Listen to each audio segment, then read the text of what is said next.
से आप सभी, मैं दिग्विजय फिर से स्वागत करता हूं आपका स्कोर हाई क्लासेस के यूट्यूब चैनल पर। आज हम क्लास 10th में जो टॉपिक वाइज सीरीज कर रहे हैं उसमें हम कंटिन्यू में एक आप लोगों के लिए बहुत ही इंपॉर्टेंट टॉपिक लेकर के आए हैं जिसका नाम है train related problems. Class 10th में चैप्टर 3 में आप लोगों को ये मिल जाएंगे, किसी न किसी रेफरेंस बुक में जरूर आपको ऐसे क्वेश्चंस मिल जाएंगे। तो मैं पहले आप लोगों को क्वेश्चन पढ़ के समझा देता हूं। क्वेश्चन नंबर 1 और क्वेश्चन नंबर 2 एक बार पढ़ के समझा देता हूं, एक बार हिंदी में समझा देता हूं, ताकि आप लोगों को यह समझ में आ जाए कि क्वेश्चन में दिया क्या है और क्वेश्चन में पूछा क्या है। क्लियर है? तो बात करते हैं, train covered a certain distance at a uniform speed. If the train would have been 6 kilometre per hour faster, it would have taken 4 hours less than the scheduled time. इसकी आधे की हिंदी कर लेते हैं पहले। ये बोल रहा है कि ट्रेन है एक सर्टेन डिस्टेंस कवर करती है। सर्टेन डिस्टेंस का मतलब है कुछ डिस्टेंस कवर करती है और यूनिफॉर्म स्पीड से कवर करती है। यूनिफॉर्म स्पीड से कवर करती है, क्लियर है? If the train would have been 6 kilometre per hour faster, ये बोल रहा है कि अगर ट्रेन 6 किलोमीटर पर आवर तेज चले तो it would have taken 4 hours less. ये 4 घंटे डेली के टाइम से, स्केड्यूल्ड टाइम से 4 घंटे क्या लेगी? कम।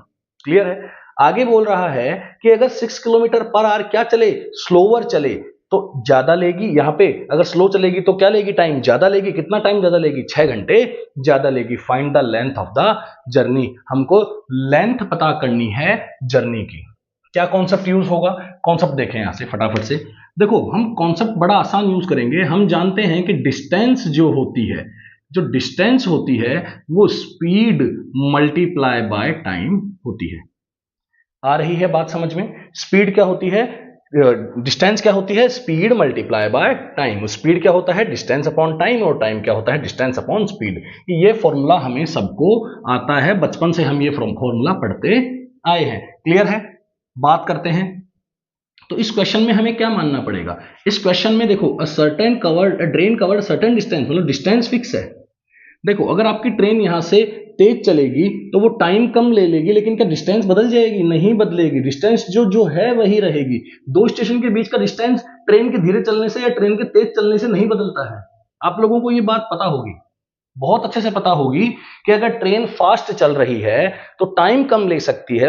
अगर ट्रेन स्लो चल रही है तो टाइम क्या ले सकती है? ज्यादा। लेकिन डिस्टेंस को वो बदल नहीं सकती। दो स्टेशन के बीच का डिस्टेंस ऑलवेज भी सेम ही रहेगा, कांस्टेंट है। क्लियर है? तो यहां पे वेरिएबल क्या हुआ? यहां पे वेरिएबल हुआ, एक तो देखो स्पीड वेरिएबल हुई और एक क्या वेरिएबल हुआ? टाइम। मतलब टाइम और स्पीड दोनों को हमें क्या मानना पड़ेगा? वेरिएबल। तो एक काम करते हैं, लेट द यूनिफॉर्म स्पीड, उस यूनिफॉर्म स्पीड को ही मान लिया जाए क्या? x kilometre per our. Clear है? एंड टाइम टेकन, और टाइम को क्या मान लिया जाए? y आवर्स मान लिया जाए। क्या मान लिया जाए? y आवर्स मान लिया जाए। क्लियर है? स्पीड मान ली है, ध्यान से स्पीड मान ली है, और क्या मान लिया है? टाइम मान लिया है। अब ध्यान से देखो, अगर स्पीड को टाइम से मल्टीप्लाई करोगे, अगर स्पीड को टाइम से मल्टीप्लाई करोगे तो जो आपको टर्म मिलेगी वो क्या मिलेगी? डिस्टेंस मिलेगी। तो यहां से आप क्या लिख सकते हैं? डिस्टेंस लिख सकते हैं। स्पीड क्या है? x, टाइम क्या है? y। डिस्टेंस कितनी आ चुकी है? xy। क्लियर है? लेकिन मैं बोल रहा हूं आपको कि अगर हम ट्रेन की स्पीड बढ़ा देंगे या ट्रेन की स्पीड स्लो कर देंगे तो डिस्टेंस पे कोई फर्क नहीं पड़ेगा, कोई फर्क नहीं पड़ेगा। क्लियर है? तो डिस्टेंस यहां से जो स्पीड है वो कितनी हो चुकी है? न्यू स्पीड कितनी हो चुकी है? x plus 6। न्यू टाइम कितना हो चुका है? कम हो गया होगा, तो y माइनस 4। लेकिन इन दोनों का न्यू स्पीड, इन दोनों का speed new into time new, old distance ही तो रहेगा। डिस्टेंस थोड़ी बदल जाएगी, डिस्टेंस नहीं बदलेगी। तो x plus 6 into Y minus 4, ये क्या है? आपकी डिस्टेंस है इस केस से, और इस केस से भी डिस्टेंस निकाल लीजिए, इस केस से भी डिस्टेंस निकाल लीजिए। ये क्या है? केस 1, ये क्या है? केस 2। केस 2 में डिस्टेंस, स्पीड कितनी हो रही है? यहां से स्लो हो रही है, तो स्पीड कितनी हो जाएगी? x माइनस 6, और टाइम यहां से 6 घंटे क्या लग रहे हैं? ज्यादा, तो y प्लस 6। और ये भी क्या रहेगी? डिस्टेंस ही रहेगी। ये भी क्या रहेगी? डिस्टेंस रहेगी। ये भी क्या है? डिस्टेंस है। ये भी क्या है? डिस्टेंस है। तो इक्वेशन नंबर 1 इसे दे देते हैं, इक्वेशन नंबर 2 इसे दे देते हैं, और इक्वेशन नंबर 3 इसे दे देते हैं और सॉल्व कर देते हैं। क्लियर है? होप सो स्टूडेंट आप लोगों को समझ में आ गया होगा। मैं समझा चुका हूं आपको कि स्पीड के बढ़ जाने से, टाइम के कम हो जाने से दोनों का मल्टीप्लिकेशन नहीं बदलेगा। दोनों का मल्टीप्लिकेशन देता क्या है? दोनों का मल्टीप्लिकेशन डिस्टेंस दे रहा है भाई, डिस्टेंस नहीं बदलेगी। जो डिस्टेंस यहां कैलकुलेट कर ली, इन दोनों से जो डिस्टेंस आ चुकी है, जो इन दोनों से डिस्टेंस आ चुकी है, वही इन दोनों की डिस्टेंस होगी और वही इन दोनों की डिस्टेंस होगी। होप सो आप लोगों को समझ में आ रहा होगा। आप लोगों को नोट करना होगा, यहां तक आप लोगों को नोट करना होगा। ये मैं क्वेश्चन यहां से हटा देता हूं। क्वेश्चन हमने काफी अच्छे से समझ लिया है। हमें लेंथ निकालनी है जर्नी की, मतलब हमें डिस्टेंस ही निकालनी है, मतलब एक्स और वाई कैलकुलेट करके हमें एक्स और वाई को मल्टीप्लाई करना होगा, तब हमें आंसर मिलेगा। क्लियर है? इक्वेटिंग नाउ, किस किस को इक्वेट कर रहे हैं? इक्वेशन 1 और इक्वेशन 2 को इक्वेट कर रहे हैं। इक्वेशन 1 एंड इक्वेशन 2, दोनों इक्वेशन को इक्वेट कर देते हैं। तो यहां से X Y is equals to X plus 6 Y minus 4। Clear है? यहां से एक्स वाई, एक्स से वाई का इंटू, एक्स से -4 का इंटू, प्लस का 6y माइनस का 24। एक्स वाई से एक्स वाई चला गया, क्या आ गया? 4x minus 6y equal minus का 24। होप सो यहां से क्लियर हो रहा होगा। 2 का डिवाइड लगा देते हैं, थोड़ी इक्वेशन ठीक हो जाएगी। तो ये क्या आ जाएगा? 2x minus 3y equal minus 12। एक इक्वेशन इन दोनों को लेने से बनी, एक इक्वेशन इन दोनों को लेने से बनी। अब एक इक्वेशन इन दोनों को लेने से बनेगी, बोलो बनेगी नहीं बनेगी? ध्यान से देखो। जब एक इक्वेशन फर्स्ट और सेकंड को लेने से बन सकती है, इक्वेशन नंबर 4, तो फर्स्ट और थर्ड को लेने से इक्वेशन कौन सी बननी चाहिए? इक्वेशन नंबर 5 बननी चाहिए। क्लियर है? यहां से इरेज कर देते हैं, इसको नोट कर लीजिए आप पॉज करके। यहां से इरेज कर देते हैं, ठीक है। फर्स्ट इक्वेशन और थर्ड को ले रहे हैं, इक्वेट कर रहे हैं, equating equation first and equation 3। तो एक्स वाई यहां से किसके इक्वल आएगा? X minus 6y plus 6। तो एक्स वाई किसके इक्वल आएगा? X Y plus 6x minus 6y minus का 36। क्लियर है? एक्स वाई से एक्स वाई कैंसिल आउट हो जाएगा। यहां से क्या आ जाएगा? 6x minus 6y equal 36। 6 का डिवाइड लगा देंगे तो क्या आ जाएगा? x minus Y is equals to 6। ठीक है, इक्वेशन नंबर क्या आ चुकी है? 5 आ चुकी है। क्या अब हम इक्वेशन नंबर 4 एंड 5 को एलिमिनेशन मेथड से सॉल्व कर सकते हैं क्या? जी बिल्कुल, एलिमिनेशन मेथड से सॉल्व किया जा सकता है। एलिमिनेशन मेथड में एलिमिनेशन किसका करें? किसी का भी कर देते हैं। इस इक्वेशन को 2 से इंटू करके यहां लेकर आ जाते हैं। ठीक है, तो इक्वेशन 5 को मैं किससे मल्टीप्लाई करने जा रहा हूं? 2 से। तो क्या बन जाएगी? 12 is equals to 2x minus 2y। और इसके नीचे करके क्या कर दूंगा? सब्ट्रैक्ट। अब इक्वेशन 4 को एंड इक्वेशन 5 को क्या कर देंगे? सब्ट्रैक्ट कर देंगे। ध्यान से देखो, क्या कर देंगे? सब्ट्रैक्ट। तो इसको पहले लिख लेते हैं, 2x minus 3y equal minus 12। यहां से इसको लिख देते हैं 2x minus 2y equal 12। Sign change कर देते हैं, यहां माइनस, यहां प्लस और यहां माइनस। x तो चला गया, x चला गया तो क्या बच गया? माइनस का y। क्या बच गया? माइनस का y। क्लियर है? माइनस का y, ये क्या हो जाएगा? माइनस का 24। माइनस से माइनस कैंसिल आउट, y कितना? 24। क्लियर है? y क्या था? टाइम था। y क्या था? टाइम था। ठीक है, तो y टाइम था, तो y कितना आ चुका है? 24 आवर्स आ चुका है। अब y उठा के आप 24 किसी भी इक्वेशन में पुट कर दीजिए, माइनस का 24 बन जाएगा इधर, ये 24 इधर आके प्लस हो जाएगा, तो x कितना आ जाएगा? यहां से 30 आ जाएगा। x कितना आ जाएगा? यहां से 30 किलोमीटर पर आवर। ये इसकी क्या थी? स्पीड थी। और 24 आवर्स इसको लगेंगे। क्लियर है? समझ में आया होगा। अब बात करते हैं क्वेश्चन नंबर 2 की। देखो क्वेश्चन नंबर 2 का, यहां पे नोट कर लीजिए आप पॉज करके। यहां पे जो क्वेश्चन नंबर 2 है, क्वेश्चन नंबर सेकंड कुछ ऐसा बताया गया है कि इसके अंदर नॉर्मल स्पीड वगैरह ये सब काम नहीं आ रही है। यहाँ पे एक टर्म हम फिजिक्स में पढ़ते हैं, इसको बोलते हैं रिलेटिव स्पीड। क्या बोलते हैं? Relative speed. तो रिलेटिव स्पीड का जो टॉपिक है उससे ये क्वेश्चन लेकर के आए हैं आप लोगों के लिए। इसमें इसको बोलते हैं टाइम एंड डिस्टेंस क्वेश्चन या ट्रेन रिलेटेड प्रॉब्लम, या जो भी आप माने। क्लियर है? आ रही है बात समझ में?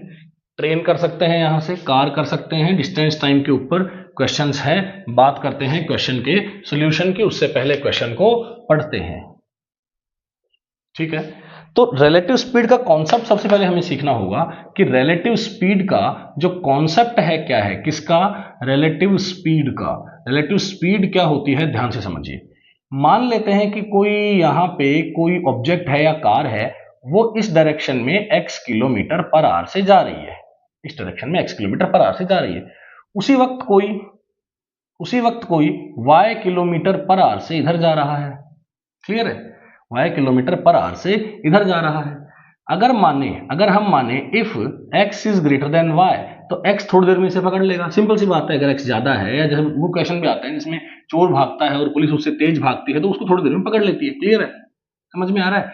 लेकिन आप मेरी बात सुनिए, अगर आप x की अगर आप स्पीड देखेंगे, या आप ऐसा करें कि यहां पे y पे बैठ जाएं और x को देखें, तो x जो है वो x से चल रहा है, लेकिन ग्राउंड के रेस्पेक्ट में चल रहा है, इसके रेस्पेक्ट में नहीं चल रहा है। या मैं यूं कहूं कि y आगे जा रहा है, वो x के रेस्पेक्ट में कितने से आगे जा रहा है, वो y से आगे नहीं जा रहा है। ये रिलेटिव स्पीड है। रिलेटिव स्पीड का मतलब होता है आपको एक जने को क्या कर देना है, रोक देना है, और उसकी उल्टा करके उसको उसके अंदर क्या कर देना है, ऐड कर देना है या सब्ट्रैक्ट कर देना है। मैं समझाता हूं। देखो, एक एग्जांपल लेते हैं। ये भाई साहब यहां से 20 किलोमीटर पर आवर से चल रहे हैं। ये भाई साहब यहां से 20 किलोमीटर पर आवर से चल रहे हैं, और ये भाई साहब मान लेते हैं यहां से 10 किलोमीटर पर आवर से चल रहे हैं। क्लियर है? तो आप मेरी बात ध्यान से सुनो। यहां पे बैठे आदमी को ये आदमी 20 किलोमीटर पर आवर से आता हुआ नहीं लगेगा। इसको लगेगा, ये रेस्ट में है, इसको ये 20 से लगेगा, लेकिन ये तो खुद मोशन में है, इसलिए ये इसको 20 से आता हुआ नहीं लगेगा, कम से आता हुआ लगेगा। क्यों? क्योंकि ये खुद भी तो 10 से चल रहा है ना। क्लियर है? ये खुद भी 10 से जा रहा है, ये 20 से आ रहा है, तो 20 से जाता हुआ नहीं लगेगा, ये 10 से ही आता हुआ लगेगा। क्लियर है? ये 10 से ही आता हुआ लगेगा। मतलब कुल मिला के बात ये है कि हमें क्या करना है, सब्ट्रैक्ट करना है बड़े में से छोटे को।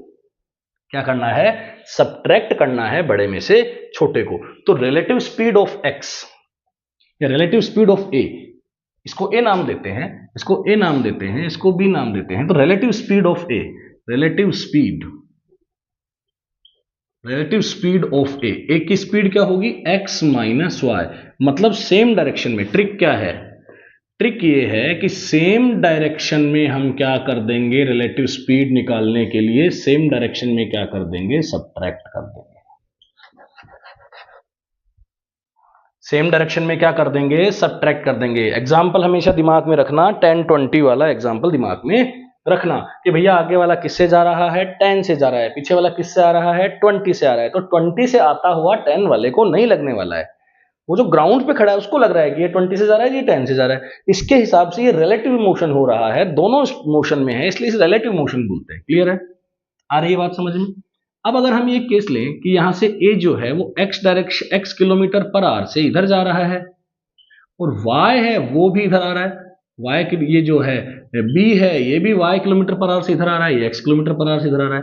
तो आप देखें, अगर ये 20 से जा रहा है और ये 10 से आ रहा है, तो इसको ये 20 से आता हुआ थोड़ी लगेगा, ये भी तो 10 से जा रहा है ना, जल्दी से डिस्टेंस कवर हो जाएगी। तो यहाँ पे ऐड कर दीजिए। फास्ट काम हो रहा है, ऐसे भी समझ सकते हैं, ऐसे भी समझ सकते हैं। कैसे? यहाँ काम क्या हो रहा है, स्लो हो रहा है, ये भाग, ये भी तो जा रहा है, ये भी पकड़ रहा है, इसको कब तक पकड़ेगा, ये भी तो भाग रहा है ना भाई, रुका हुआ थोड़ी है, रुका हुआ होता तो फटाक से पकड़ लेता। ये भी चल रहा है आगे, उसी डायरेक्शन में चल रहा है, तो टाइम कम लगेगा कि ज्यादा लगेगा? बोलो टाइम ज्यादा लगेगा ना भैया। तो टाइम ज्यादा लगेगा, तो इसकी स्पीड x नहीं है, इसकी स्पीड क्या है, x minus Y. I hope so clear हुआ होगा, ये बहुत इंपॉर्टेंट है। इसकी स्पीड x नहीं है, टाइम क्या लग रहा है, ज्यादा लग रहा है ना इसमें, तो स्पीड x नहीं है, क्या हो चुकी है, x माइनस वाई। बहुत बढ़िया। और अगर यहां से क्या लगेगा, फटाक से टाइम क्या लगेगा, कम, तो स्पीड क्या है, ज्यादा है, तो x की क्या मान लो, x प्लस वाई। तो relative speed relative speed of x या स्पीड ऑफ a क्या हो जाएगी x plus Y kilometre per hour. यहां से सॉल्यूशन शुरू कर देते हैं, ये कॉन्सेप्ट है, ध्यान से करें। Places a and b are 80 kilometre apart from each other. Places यहां से शुरू करते हैं, इसको आप लोग नोट कर लीजिए, बहुत इंपॉर्टेंट कॉन्सेप्ट है, फिजिक्स में भी काम आएगा आपके, 11th क्लास में अच्छा सा काम आता है फिजिक्स में, कोई इशू नहीं है। ठीक है, इस सॉल्यूशन को यहां करते हैं। तो ये बोल रहा है कि जो प्लेसेस ए एंड बी है, जो प्लेसेस ए एंड बी है वो क्या है, 80 किलोमीटर अपार्ट है। मतलब यहां पे आपने एक प्लेस बना दिया ए और यहां पे आपने एक प्लेस बना दिया बी, और इन दोनों के बीच की जो डिस्टेंस है वो कितनी है, 80 किलोमीटर अपार्ट है हाईवे पे। कार स्टार्ट्स फ्रॉम ए, ये बोल रहा है कार है वो स्टार्ट होती है, कहां से स्टार्ट होती है, ए से स्टार्ट होती है। ठीक है, another car starts from B at same time if they move in same direction. अगर वो दोनों सेम डायरेक्शन में मूव करती हैं, अगर वो दोनों सेम डायरेक्शन में मूव करती हैं, अगर वो दोनों सेम डायरेक्शन में मूव करती हैं तो वो 8 घंटों में मिल जाती हैं। तो मान लेते हैं इसकी स्पीड क्या है भैया, इसकी स्पीड क्या है x किलोमीटर पर आवर, और इसकी स्पीड क्या है y किलोमीटर पर आवर। क्या करें, सेम डायरेक्शन, क्या करें सेम डायरेक्शन, तो रिलेटिव स्पीड ऑफ x या फिर relative speed of car first, of car 1 क्या है x, क्या करें सेम डायरेक्शन में है, क्या कर दें इसको पकड़ो, इसके निकालनी है, इसको पकड़ो उल्टा करके जोड़ दो, तो उल्टा करके जोड़ेंगे तो माइनस हो जाएगा x माइनस वाई। क्लियर है, x minus Y kilometre per hour. Time कितना है 8 आवर्स, टाइम कितना है 8 आवर्स। डिस्टेंस कितनी है 80, डिस्टेंस कितनी है 80, तो क्या लगा देंगे, distance is equals to speed multiply by time. Distance क्या है 80, स्पीड कितनी है x माइनस वाई, टाइम कितना है 8, यहां से क्या हो जाएगा x माइनस वाई 10 के इक्वल आ गया equation number 1। Hope so clear हुआ होगा, आसान सा पड़ा है, कुछ भी नहीं है, एक बार समझ में आ गया, एक बार कॉन्सेप्ट समझ में आ गया, रिलेटिव स्पीड का काम बन जाएगा। If they move in opposite direction, भैया ऑपोजिट डायरेक्शन में मूव करेंगे तो टाइम बड़ा कम लेंगे, बिल्कुल कम ले रही है ना, 1 घंटा 20 मिनट तो ले रही है। सेम डायरेक्शन में जा रही है तो 8 घंटे ले रही है ना, तो इसमें जाएगी, अगर ऑपोजिट डायरेक्शन में जाएगी तो कितना लेगी, 1 घंटा 20 मिनट लेगी, कम लेगी। क्लियर है, तो यहां से बना लेते हैं, यहां से जो आपकी कार है ए प्लेस से जो कार है वो कैसे, कार भी नहीं बन रही, कार है वो इधर जा रही है, और एक कार है वो भाई साहब आपकी इधर आ रही है बी से, सेम टाइम निकलती है, सेम टाइम निकलती है, सेम टाइम निकलती है। क्लियर है, अब टाइम कितना है 1 आवर 20 मिनट, तो आर में लेना पड़ेगा, तो आर में लेना पड़ेगा तो इसको क्या करना पड़ेगा 20/60 करना पड़ेगा, मतलब 1/3, मतलब 1 होल 1/3, 3 + 1 4/3 आर, तो इसका 4/3 आर टाइम आएगा। डिस्टेंस बदलेगी क्या, डिस्टेंस काय को बदलेगी, 80 किलोमीटर थोड़ी बदलेगी, नहीं बदलेगी 80 किलोमीटर। क्लियर है, टाइम, टाइम आ गया, स्पीड, स्पीड तो पता ही है, स्पीड क्या हो जाएगी, दोनों एक ही डायरेक्शन में जा रहे हैं, इसको करो उल्टा और जोड़ दो, इधर आ रही है ना, इधर आ रही है, करो उल्टा जोड़ दो तो जुड़ जाएगी, तो क्या हो जाएगी x प्लस वाई। और जुड़ने का रीजन भी बताया है, स्पीड ज्यादा है, क्यों ज्यादा है, ये टाइम कम लग रहा है ना, ध्यान से देखो टाइम क्या लग रहा है, कम लग रहा है, तो क्या यहां से बना देते हैं सेकंड इक्वेशन, यहां से बना देते हैं, फर्स्ट है सेकंड बना देते हैं। कैसे बनाएंगे भैया, distance is equals to speed multiply by time. Clear है, 4 से गया 20, ये क्या आ गया 60, x प्लस वाई किसके इक्वल आ चुका है 60 के, x प्लस वाई किसके इक्वल आ चुका है 60 के। इरेज कर रहा हूं यहां से, क्वेश्चन कर देते हैं, कोई नहीं क्वेश्चन कर देते हैं, एक ही बात है। क्या है equation number 1, x minus Y 10 के equal, equation number 1 x plus Y 60 के इक्वल, दोनों को ऐड कर दो 70, x कितना 35 किलोमीटर पर आवर 35 यहाँ से पुट कर देंगे तो 60 में से 35 को माइनस कर देंगे, कितना आ जाएगा 25 किलोमीटर पर आवर। क्लियर है बच्चों? इससे ज़्यादा आप लोगों से टफ प्रीवियस ईयर में नहीं पूछे गए हैं। ट्रेन रिलेटेड मान लीजिए, कार, डिस्टेंस, टाइम के बाद में बात करते हैं, तो इससे टफ क्वेश्चन नहीं पूछे जाते हैं। नेक्स्ट लेक्चर में जल्दी मिलेंगे। Thank you.